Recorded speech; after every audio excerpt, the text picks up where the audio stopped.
In the darkest chapter of German history, during a time when incited mobs threw stones into the windows of innocent shop owners and women and children were cruelly humiliated in the open, Dietrich Bonhoeffer, a young pastor, began to speak publicly against the atrocities that the regime had produced.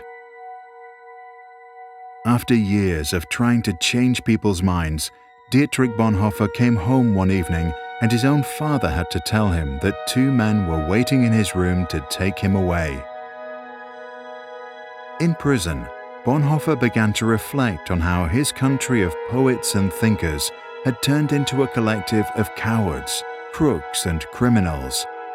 Eventually, he concluded that the root of the problem was not malice, but stupidity. In his famous Letters from Prison, Bonhoeffer argued that stupidity is a more dangerous enemy of the good than malice, because while one may protest against evil, it can be exposed and prevented by the use of force. Against stupidity, we are defenseless. Neither protests nor the use of force accomplish anything here. Reasons fall on deaf ears. Facts that contradict a stupid person's prejudgment simply need not be believed, and when they are irrefutable, they are just pushed aside as inconsequential, as incidental. In all this, the stupid person is self-satisfied and, being easily irritated, becomes dangerous by going on the attack. For that reason, greater caution is called for when dealing with a stupid person than with a malicious one. If we want to know how to get the better of stupidity, we must seek to understand its nature. This much is certain. Stupidity is, in essence, not an intellectual defect, but a moral one. There are human beings who are remarkably agile intellectually, yet stupid, and others who are intellectually dull, yet anything but stupid. The impression one gains is not so much that stupidity is a congenital defect, but that under certain circumstances, people are made stupid, or rather, they allow this to happen to them.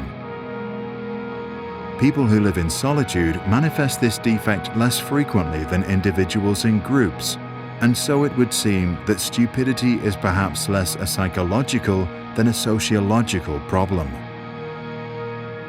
It becomes apparent that every strong upsurge of power, be it of a political or religious nature, infects a large part of humankind with stupidity, almost as if this is a sociological psychological law, where the power of the one needs the stupidity of the other.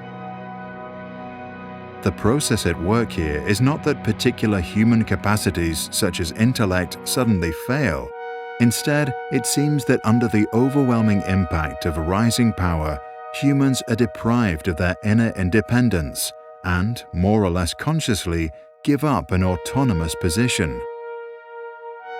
The fact that the stupid person is often stubborn must not blind us from the fact that he is not independent.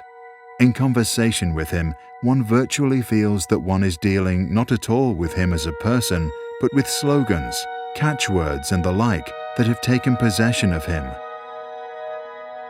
He is under a spell, blinded, misused, and is abused in his very being.